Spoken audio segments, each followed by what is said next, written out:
Assalamualaikum warahmatullahi wabarakatuh.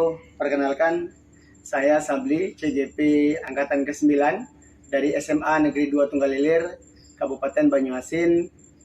Pada kesempatan yang sangat berbahagia ini, saya tidak sendirian, tapi saya bersama dengan guru bahasa Inggris, yaitu Ibu Hani Amaria SPD. Beliau merupakan guru bahasa Inggris di SMA Negeri 2 Tunggalilir juga, sama seperti saya. Baiklah, pada kesempatan yang sangat berbahagia ini, saya akan melakukan praobservasi bersama dengan Bu Hani Amaria di kelas yang akan beliau ajar nantinya. Untuk itu, sebelum itu saya akan tanya dulu, apa kabar Ibu hari ini? Alhamdulillah baik, luar biasa Ibu ya hari ini.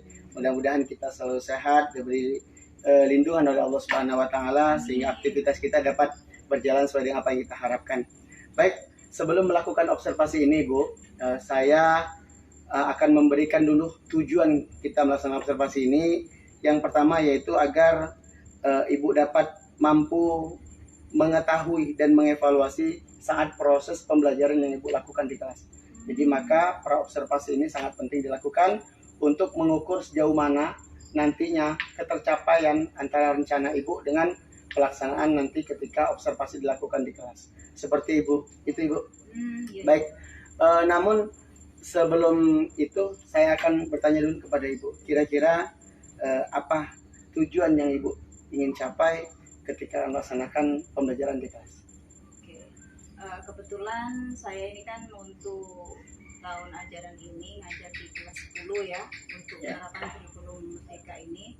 Jadi kalau untuk kelas 10 ini ada pada fase E. Ya. Kalau fase E ini memiliki tujuan pembelajaran sejumlah 3 seperti itu Pak. Ya. Yang pertama, peserta didik itu harus menggunakan bahasa Inggris untuk komunikasi dengan gurunya, dengan teman sebaya, dan orang lain dalam berbagai situasi dan tujuan. Yang kedua, jadi peserta didik ini membaca dan merespon berbagai macam teks seperti narrative text, kemudian deskriptif, procedure, exposition, recount, dan report. Dan yang ketiga adalah peserta didik ini mampu menulis berbagai teks fiksi dan non-fiksi melalui aktivitas yang dipandu oleh Hani sebagai guru kelas. Oh, jadi ada 3 tadi. Iya, dari tujuan pembelajaran. Tujuan pelajaran yang Ibu akan lakukan. Baik Bu, untuk mencapai tujuan tersebut bagaimana Ibu mengembangkannya? Jadi gini, sebagai pendamping ya guru mata pelajaran bahasa Inggris, kami ada 2 tahapan. Yang pertama, tahapan yang kami gunakan yaitu pengetahuan. Jadi nanti siswa mampu menganalisa. Contoh nih ya, kami belajar tentang descriptive text. Jadi nanti siswa kita ajak bersama-sama menganalisa teks deskriptif itu seperti apa. Itu dalam pengetahuan. Kalau untuk keterampilannya nanti siswa kita ajak membuat teks atau mendeskripsikan temannya mungkin ya yang paling simple, terus mendeskripsikan benda yang ada di sekitarnya gitu lewat tulisan atau mereka langsung praktek seperti itu. Oh, bagus sekali Bu.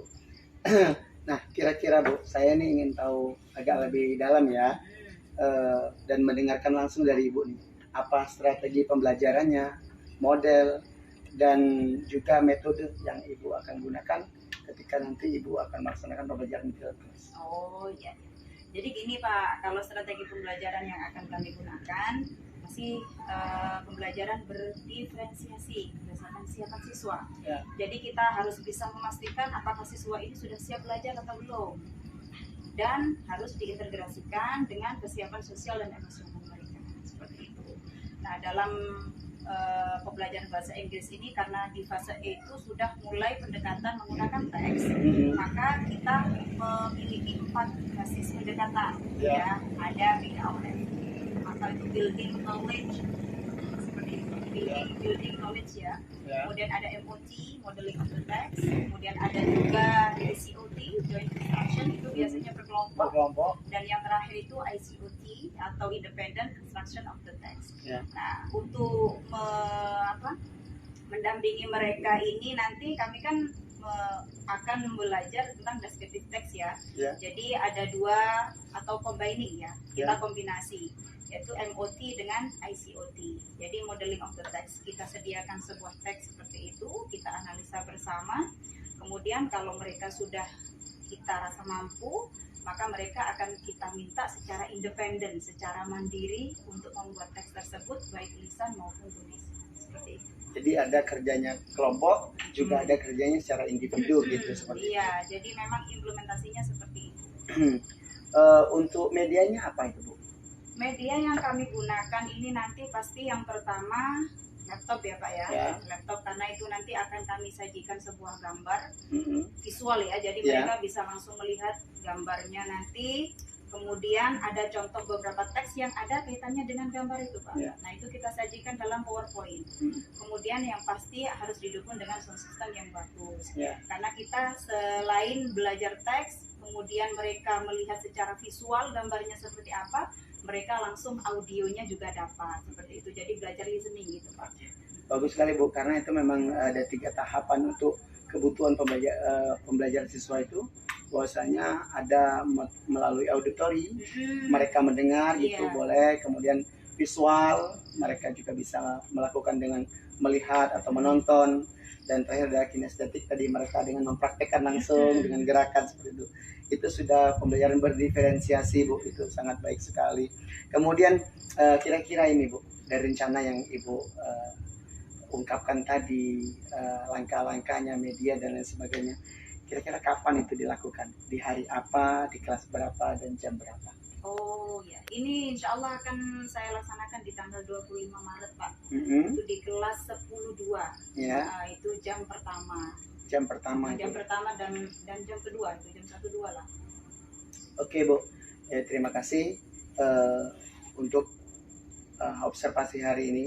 Mungkin pra-observasi ini kita lakukan cukup batas ini, Bu. Namun saya nanti akan kembali meminta Ibu untuk bersama dengan saya monitoring Iya. gitu, mau melihat bagaimana hasilnya, sehingga nanti Ibu akan saya ajak kembali untuk berdiskusi yang kami sebut dengan pasca observasi gitu nantinya setelah Ibu melaksanakan pembelajaran di dalam kelas. Baik, Bu. Itu memang saya harapkan Pak. Iya, Karena gini ya, kalau tipikal saya itu saya lebih suka kalau misalkan ketika ngajar kita ada yang mendampingi, setidaknya bisa memberikan evaluasi. iya, betul. Kalau sudah ada evaluasi kan kita tahu ya bagaimana kekurangan kita. Betul, gitu. betul Jadi sekali, untuk Bu. kedepannya bisa lebih baik. Betul, Bu. Jadi setelah ada kegiatan kita awal ini, kemudian nanti observasi dilakukan di dalam kelas, nanti ada lagi tindakan setelah pasca observasi sebagai evaluasi dari kegiatan-kegiatan kita lakukan dari awal sampai akhir itu, Bu. Seperti itu. Baik, Bu. Untuk yang terakhir, kira-kira apa yang Ibu dapat dari pertemuan kita pada sore hari ini? Yang pastinya sebelum saya ngajar ya, kalau ada pra observasi seperti ini saya jadi lebih siap seperti itu. Ya. Jadi misalkan ada kekurangan itu nanti saya akan segera bisa menutupinya seperti itu Pak. Jadi ketika nanti berada di kelas saya insya Allah sudah all out seperti itu. Ya, udah betul-betul siap gitu ya. Iya, seperti itu. Jadi memang penting sekali untuk pra observasi seperti ini. Oke. Jadi kita bisa menyiapkan, istilahnya orang mau bangun rumah ini sudah siap galau bahannya. Betul, seperti betul. itu Pak. Ya, terima kasih, Bu. Jadi percakapan hari ini tentu akan membawa makna yang sangat mendalam bagi kita, membawa kemanfaatan bagi kita semua. Demikian wawancara yang saya lakukan kepada Ibu Hani Amaria sebagai pra observasi yang saya lakukan. Untuk itu terima kasih kepada semuanya. Saya akhiri. Assalamualaikum warahmatullahi wabarakatuh.